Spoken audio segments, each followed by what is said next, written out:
This is question number 5। जैसा कि आपको फर्स्ट फिगर 4.6 में दिया है, तीनों पॉइंट जो है, first point is -1,1, second point is 0,0, third point is 1,-1।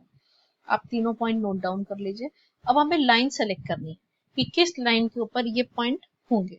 तो इसके लिए सबसे बेस्ट तरीका ये है कि हम हर ऑप्शन, क्योंकि ये क्वेश्चन ऑप्शनल क्वेश्चन है, तो इसमें हमें वो सारे पॉइंट्स चेक करने हैं जिसमें ये देखना है। जैसे फर्स्ट लाइन है हमारे पास, अगर हम उसकी बात करें y=x है, y=x, उसमें पहला ही पॉइंट जैसे ही आप रखोगे तो सेटिस्फाई नहीं करेगा कि 1 डज नॉट इक्वल्स टू -1। तो यानी कि फर्स्ट पार्ट जो है 4.6 के क्वेश्चन की फर्स्ट लाइन की बात कर रहे हैं, 1,-1 जैसे ही आप रखोगे तो भी y=x सेटिस्फाई नहीं करे, लेकिन हाँ 0,0 आप रखोगे तो सेटिस्फाई कर जाएगा। लेकिन ये बात नहीं होती कि 2 पॉइंट सेटिस्फाई नहीं कर रहे हैं और 1 पॉइंट सेटिस्फाई कर रहेगा, तो ये इस लाइन की इक्वेशन, यानी कि अगर तीनों सेटिस्फाई करेंगे तभी वो उसी लाइन की इक्वेशन होगी। तो जो फर्स्ट पार्ट है y=x, उसमें ये पॉइंट सेटिस्फाई नहीं कर रहा है। सेकेंड पार्ट है x + y=0। आप दोनों एब्सिसा और ऑर्डिनेट को जोड़ के देखिए, क्या इनका सम 0 आ रहा है? y + x, -1 + 1 = 0, करेक्ट है। 0 + 0 = 0, करेक्ट है। 1 + -1 = 0, 1 - 1 कैंसिल आउट हो जाएंगे, 0 = 0 का फॉर्मूला बन जाएगा। यानी ये लाइन जो है ये तीनों पॉइंट को सेटिस्फाई करे, तो आंसर जो आ जाएगा वो आपके पास x + y = 0 आ गया। अगले ऑप्शन आप चेक करना चाहें तो कर सकते हैं, वैसे एक क्योंकि ऑब्जेक्टिव क्वेश्चन तो और ऑप्शंस नहीं होंगे, तो ऑप्शन 2 इज करेक्ट। ये ऑब्जेक्टिव क्वेश्चन है तो ऑप्शन 2 इज करेक्ट।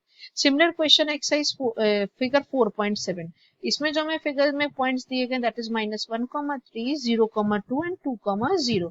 इसमें भी हमें जो है चारों पॉइंट्स, चारों लाइंस में इक्वेशन सॉल्व करके चेक करनी है। पहले की बात करें, सबसे first equation y = x + 2।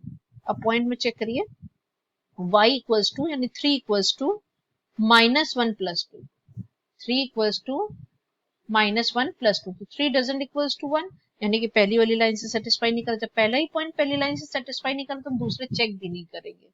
Second line में रखिए y = x - 2, y = यानी 3 = x यानी -1 - 2, तो 3 डज नॉट इक्वल्स टू -3, तो सेकंड वाला भी जो है हमारे पास सॉल्व नहीं हुआ पर्पस हमारा। थर्ड में पुट करेंगे y = -x + 2, 3 = -1 + 1, 1 + 2 कितना हो गया 3, यानी पहला पॉइंट तो सेटिस्फाई हो गया थर्ड ऑप्शन से। अब हम चेक करेंगे क्या अगले पॉइंट भी सेटिस्फाई होते हैं इससे, तो जरा चेक करिए।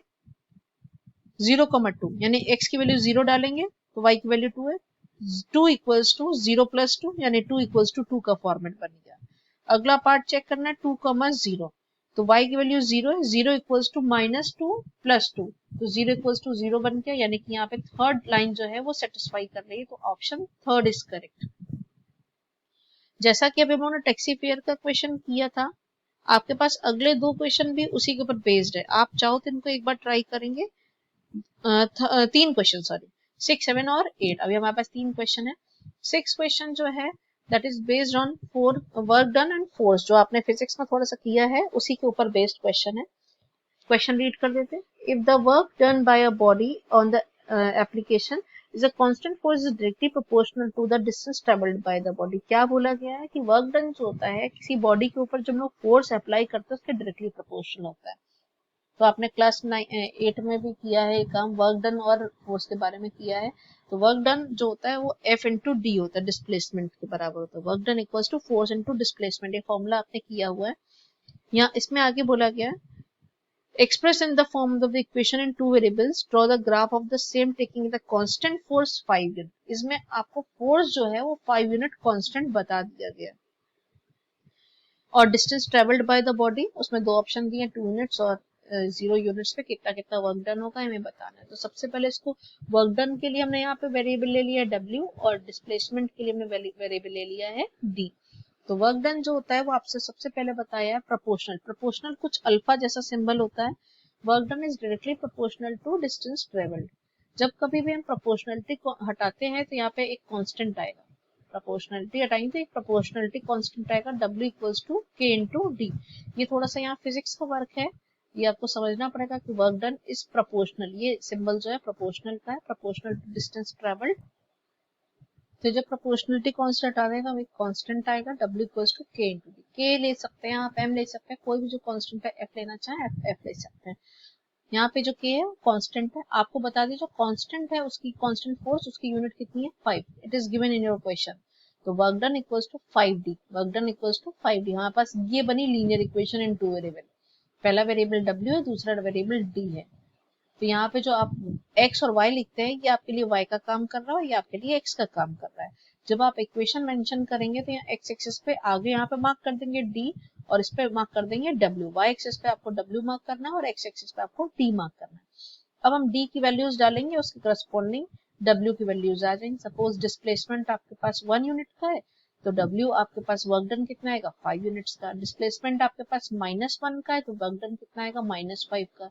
डिस्प्लेसमेंट आपके पास 0 है तो वर्क डन आपके पास क्या आएगा 0। जैसा कि आपने देखा इसमें कोई भी कांस्टेंट पार्ट नहीं है तो हमेशा ओरिजिन से होकर जाएगी तो वैल्यू 0 0 हमेशा होगी। डिस्प्लेसमेंट की वैल्यू 2 यूनिट है तो वर्क डन कितना है 10 यूनिट्स है। तो आपने अपने जो पॉइंट्स निकालेंगे उसको आप प्लॉट करेंगे, ऊपर स्केल मार्क कर देंगे कि एट एक्स एक्सिस डिस्प्लेसमेंट हम ले रहे हैं because displacement equals to 1 centimetre है यूनिट है और वर्क डन जो है वो कहाँ मेंशन कर रहे हैं वाई एक्सिस पे इतने यूनिट्स का वर्क डन है। फिर इसमें दो पार्ट्स भी पूछे गए हैं कि आपके पास अगर इसकी वैल्यू कितनी होगी। ये आपके पास 2 यूनिट्स है, डिस्प्लेसमेंट कितना है 2 यूनिट्स। तो जब इसको ग्राफ पे आप चेक करेंगे 2 यूनिट्स है तो देखिए तो आप रख भी सकते हो 2 यूनिट्स आप यहाँ पे गए वाई एक्सिस पे चलना शुरू करें तो हमेशा पॉइंट क्या मिलेगा 10। तो 2 पे 10 है, यहाँ से भी आप चेक कर सकते हैं 2 पे आप वैल्यू यहाँ पे डालिए, डिस्प्लेसमेंट 2 है तो W वैल्यू कितनी है 10 यूनिट्स। आप यहाँ ग्राफ से निकाल सकते हो, वैल्यू डाल के भी निकाल सकते हो। दूसरा क्वेश्चन है 0 पे, तो 0 पे आपका आंसर कितना है 0 यूनिट। नेक्स्ट क्वेश्चन नंबर 7 है यामिनी और फातिमा बेस्ड क्वेश्चन है। ये वैल्यू बेस्ड क्वेश्चन भी आता है एग्जाम में। यामिनी और फातिमा दो स्टूडेंट क्लास 9 के जिन्होंने टुगेदर कंट्रीब्यूट किया ₹100। मैंने और आपने दोनों ने टुगेदर कंट्रीब्यूट किया किसी जगह पे, तो अगर मेरा अमाउंट x है और आपका अमाउंट y है तो हम दोनों का सम कितना होगा 10। तो सिंपल इक्वेशन है कि contribution of Yamini let be x और कंट्रीब्यूशन ऑफ फातिमा जो है मैंने मान लिया वो y। दोनों ने प्राइम मिनिस्टर रिलीफ फंड में पैसा दिया है कितने रुपीस 100 रुपीस। तो x plus y equals to 100। अब आप इसमें जो वैल्यूज डाल सकते हैं वो सीधे वैल्यू डाल सकते हैं, जैसे हमारे पास x की वैल्यू 10 है तो y की वैल्यू 90 हो जाएगी, x की वैल्यू 20 तो y की वैल्यू 80 हो जाएगी, 25 है 75 हो जाएगी, 50 है तो ये भी 50 हो जाएगी। आप इसके बहुत सारे सोल्यूशंस निकाल सकते हैं। ग्राफ को आप उसी के अकॉर्डिंग सेट कर ले और ये देखिए यहाँ पे 20 वाला ग्राफ है, ये आपके पास इक्वेशन आ गई। यहाँ पे आपको स्केल जब लेट करेंगे तो at x axis and y axis 1 centimetre equals to 20 rupees. यहाँ कितने कितने का गैप लिया हमने 1 सेंटीमीटर में 20 रुपीज ओनली। तो इसमें एक value based question previous year question paper पूछा गया था कि प्राइम मिनिस्टर रिलीफ फंड में हमें, जैसे कि आजकल देख रहे हैं कोरोना की वजह से भी हम लोगों को प्राइम मिनिस्टर रिलीफ फंड में जब देना अमाउंट दे कंट्रीब्यूट करना चाहिए, तो ये वैल्यू बेस्ड क्वेश्चन है कि क्यों करना चाहिए, क्या रीजन है कि उसे हम लोग को। तो ये आपके अपने व्यूज हैं जो आप वहां पे मेंशन कर सकते हैं। Value based question. Last question of this exercise is question number 8। Last question जो है उसका डिग्री सेल्सियस ऑफ फॉरेनहाइट। ये भी आपका फिजिक्स बेस्ड क्वेश्चन है। यूएसए और कनाडा में जो टेम्परेचर मेजर करते हैं वो फ़ारेनहाइट में करते हैं और लाइक इंडिया में हम लोग जो टेम्परेचर मेजर करते हैं वो सेल्सियस में मेजर करते हैं। तो ये रिलेशनशिप होती है जो यहाँ सामने लिखी है F equals to 9/5 times of C plus 32। Centigrade के लिए C है, फ़ारेनहाइट के लिए F है। तो ये एक रिलेशनशिप है। इसके करस्पॉन्डिंग आपको यहाँ पे दो वेरिएबल हो गए, एक F है और एक C है। एक एक्सिस आपके लिए सेल्सियस की है, देखिए एक्स एक्सिस पर में सेल्सियस मार्क किया, फ़ारेनहाइट हमने कहाँ मार्क किया वाई एक्सिस पे। तो इस क्वेश्चन के कई सारे पार्ट है, 5 पार्ट है। सबसे पहले तो बोला draw the graph of the linear equation taking Celsius on the x axis and Fahrenheit on the y axis. ये मेंशन है कि आप किसको कहाँ पे लेना है। तो आप कैसे मार्क करेंगे, हम सेल्सियस की वही वैल्यू डालेंगे जो 5 के मल्टीपल्स में होगी। आई रिपीट माई टर्म कि सेल्सियस की वैल्यू जो हम डालने वाले हैं 5 के 0 डाल दीजिए तो एफ की वैल्यू 32 आएगी। देखिए पहले वैल्यू अगर हम C की वैल्यू कितनी डालते हैं 0 डिग्री सेल्सियस, जैसे ही 0 डालेंगे तो x की वैल्यू 0 तो y की वैल्यू कितनी है 32। पहला पॉइंट 0,32 आपको मिल जाएगा। नेक्स्ट पॉइंट के लिए आप C इक्वल्स टू -1 डाल दीजिए, -5 डाल दीजिए तो -5 से 5 कैंसिल, एक -1 आएगा, -1 मल्टीप्लाइड बाई 9 तो -9, 32 - 9 23। तो आपको जो 23 मार्क करना होगा अपने स्केल पे आप मार्क कर सकते हैं। अब यहाँ पे एक पॉइंट हमने लिया 40 -40, क्या पॉइंट लिया -40, उसको आप सॉल्व करेंगे फ़ारेनहाइट भी आप चेक करेंगे कितना आया -40। ये पॉइंट्स आप अपने करस्पॉन्डिंग बताया कि पॉइंट का चेकिंग जो होती है वो आप अपने अकॉर्डिंग कुछ भी सेट कर सकते हैं। तो ये आपके पास पहला पार्ट सॉल्व होके आएगा कि आपके पास ग्राफ आ गया। दूसरा क्वेश्चन इसमें पूछा गया है if the temperature is 30 degree Celsius. इस बार टेम्परेचर आपको कितना दिया 30 डिग्री सेल्सियस, तो सेल्सियस है तो सेल्सियस की जगह पे 30 रख दिया। Simple arithmetic equation type formula हो जाएगा 5 6 30 6 9 54 54 plus 32 answer is 86 Fahrenheit. Fahrenheit के साथ डिग्री नहीं लगाते, यहाँ पे करेक्शन कर लीजिएगा, फ़ारेनहाइट हमेशा डिग्री नहीं लगती है। नेक्स्ट क्वेश्चन है if the temperature is 95 Fahrenheit.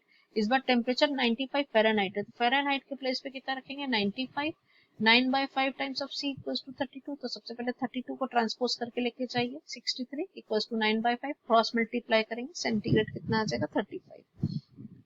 Fourth part में है if the temperature is 0 degree Celsius. इस बार टेम्परेचर क्या है 0 डिग्री सेल्सियस, तो c की जगह पे आप क्या मार्क करेंगे 0, तो f की वैल्यू कितनी आ जाएगी 32। और 0 डिग्री फ़ारेनहाइट, अगर फ़ारेनहाइट 0 हो तो सेल्सियस कितने आते हैं माइनस में 17.77 -17.8, इसको राउंड फिगर में भी आप लिख सकते हैं। इसका लास्ट बहुत इंटरेस्टिंग पार्ट है is there a temperature which is numerically the same in both Fahrenheit and Celsius, if yes find it। आपसे बोला गया कि आखिरी पार्ट में कि ऐसा कोई टेम्परेचर है जो फ़ारेनहाइट और सेल्सियस दोनों में बराबर होता है, अगर है तो आप बताइए। तो F और C दोनों को हम इक्वल कर देंगे, चाहे तो F को C लिखिए C को F लिखिए, कोई दिक्कत नहीं है। तो आपने C को रिप्लेस कर दिया F से। प्लस सबसे पहले एलसीएम ले लीजिए, एलसीएम लेके दोनों को सॉल्व करेंगे एक साइड पे ले जा करके और वहां से कैलकुलेट करेंगे तो एफ की वैल्यू कितनी आई -40, यानी कि -40 डिग्री सेल्सियस और -40 डिग्री फ़ारेनहाइट पे दोनों वैल्यूज हमारे लिए क्या होती है सेम होती है।